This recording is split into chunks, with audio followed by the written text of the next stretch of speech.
Hello, this is Dr. Martina, online sex therapist and sex educator. Last week I introduced you to the dual control model of sexual response. A fascinating model that tells us how we all have a sexual accelerator and sexual brakes, which are part of our nerve system. Now, we're all the same that way, but where we differ is how sensitive is our accelerator and how sensitive our brakes. How sensitive are we to turn-ons and how sensitive are we to turn-offs? So in this video, I promised you the answer to how you can find out about your own sensitivity of the SIS and the SES, if there's a possible difference between the genders, and can we actually change our SIS and SES? So let's get started. I first want to address the possible gender difference in this model. If you would have to guess which group, men or women, have higher SES, meaning more sensitive accelerator, you most likely would pick men. And guess what? You are right. Men on average have more sensitive turn-ons. Now, which group would have higher SIS, meaning sexual inhibition system, meaning more sensitive brakes? Yes, most likely you will pick the women, and you are right. On the average, women tend to have more sensitive brakes, more sensitive turn-offs. But I think it's more important to recognize that things vary more in each group than actually between the groups. Women in particular vary from one another in terms of their brakes and accelerators. I mean, if you ask like 1,000 women how often they would like to have, ideally how often they would like to have sex, you're going to get answers from never to 5 times a day. And all of these answers are normal. So the myth that women are easily turned off and hard to turn on, or that all women want less sex than men, is just not true.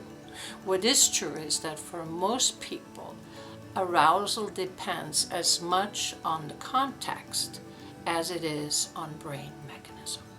Your own SIS and SES and their relationship to your mood and anxiety are unique and individual. Doesn't matter what gender you are. The goal of understanding your brake and accelerator is not to understand what men are like versus what women are like, but to understand what you are like. And as Emily Nagoski puts it beautiful, you are unique with great potential for awesomeness. The SIS/SES scale is a questionnaire that you can fill out in order to find out the sensitivity, where you're lying in the lower part, medium part, or higher part of sensitivity of those two systems. They are long forms, there are short forms. The longest form I've seen is 115 questions. There are short forms and long forms for men and women, meaning addressing both genders at the same time, and then the women have also, there's short forms and a long form for the women only. So what I suggest you do is you find out what form you would like to use. You contact me via email and tell me that you would like for me to send you one of those. Then you will fill it out, and then we can talk about it and discuss the results to find out where you're lying in the medium, lower, or the higher part of sensitivity. Now, can I change my SIS and SES? There are 2 answers to this question, both of equal importance. The first answer is SES and SIS are traits you are born with that remain more or less stable during your lifespan. They are part of the central nerve system, so no one really knows how precisely which factors cause them to change. And for most people, their SES and SIS, they fall into the medium category.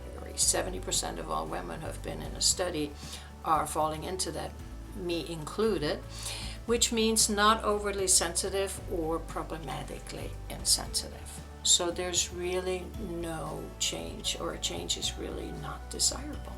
And here's the second answer. You may not be able to change the mechanism itself, but you can change what the mechanism is responding to. So you can often change what your accelerator considers sexually relevant and can increase the sexually relevant things in your life.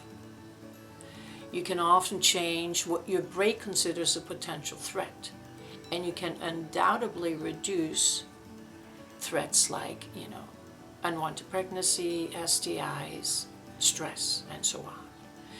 So this is important. There's virtually no innate sexually relevant stimulus or threat. Our accelerator and brakes learn when to respond through experience and the environment.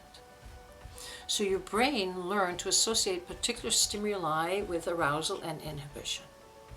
Through a process of tweaking your context, both your brain and your environment, you can maximize your sexual potential, and therefore you can adjust how those mechanisms, your SIS and SES, respond to stimuli, relevant stimuli or threat.